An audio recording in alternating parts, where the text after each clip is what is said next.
Of Special Session Bill, Senate Bill 1. Gentleman from the 32nd. Thank you, Mr. Speaker. You know, we sure have heard a lot today. But you know, we haven't actually talked much about the reason why the UI system was overrun in the first place. So let's start there. The reason why the UI system was overrun in the first place is because the governor shut the state down. And he knew weeks before he did it, I would suspect, that he was going to do that. Every time we heard, oh no, we're not going to do what Illinois did, or we're not going to take this step, 3 days later, that's exactly what the governor did. So you can't tell me that he was just making that decision that day. He's setting the stuff up incrementally. So he decides to shut down the economy, and he has no plan, none, on how he's going to provide the unemployment insurance benefits to all the workers that are going to lose their job because of the shutdown. Anybody who saw a shutdown of the economy coming would have said, this is going to cause a massive spike in unemployment insurance claims. Massive spike. And guess what it did? It did just that. Massive spike in unemployment insurance claims. And the governor either didn't see that that was going to happen or just didn't care, because he had no plan on how to deliver these benefits to the people who had been told time and time again that they could count on them. So that's why we're here. Not to mention the fact, and this has been covered earlier, and I said we've heard a lot today, but the one thing we haven't heard anyone from the other side of the aisle say, well, actually, no, the Legislative Fiscal Bureau is wrong. The governor doesn't have the authority to move these funds around and fix this problem himself. I didn't hear that today. I didn't hear a single Democrat say, no, Bob Lang and his nonpartisan team, they are wrong. The governor doesn't have this authority. I didn't hear anyone say that. I've heard the governor say that. I've heard the governor and his people pretend that that's true, but not a single Democrat in the legislature has said that to my knowledge.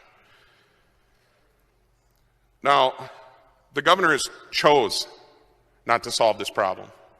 There's only two reasons in my mind that he wouldn't have solved this problem. Number one, that he doesn't know he has the authority to solve this without legislative action, which is concerning, that the chief executive wouldn't know that they can solve this problem. Or number two, that he's so unwilling to take the responsibility for the disaster that has been this program for almost a year now, that he wouldn't fix it because he was afraid that he would be asked, well, why didn't you do this 6 months ago? Why didn't you do this a year ago? So what does he do? He instead comes here and says, oh, no, I don't have the authority. The legislature has to tell me how to do it. They have to tell me to do it. You know, this is a real crisis to the people who are waiting weeks and months. And the governor could have done this on his own months ago. He chose not to. Simply chose not to.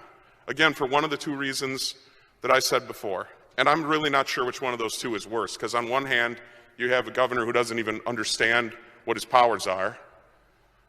Or on the other hand, you have a governor who knows and just doesn't care. Now, I think the second one is probably a little worse. And I also think the second one is probably what's going on here. So we said, I heard people talk earlier about how cynical. That's what's cynical. To be so obsessed with not taking responsibility for the disaster of not being able to get people their benefits, to be so obsessed with not taking the responsibility that you fire a cabinet secretary and you keep pushing the blame everywhere else, that's really unfortunate.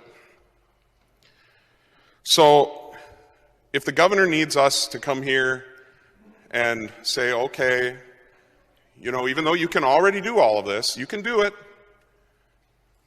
but he refuses to. So I guess if he needs us to tell him to do his job, which, by the way, our caucus has been telling him to do for almost a year, telling him to solve this problem, because we get the calls and emails. We get the constituent who contacted my office who said, I don't know how I'm going to put food on the table tomorrow. I've spent every dime I had in savings. I've borrowed money from my family to the point where they can't afford to loan me any money, and they're worried about how they're going to pay their mortgage next month because they've loaned me so much money. My friends have helped me out. I don't know what I'm going to do. I'm going to get evicted probably.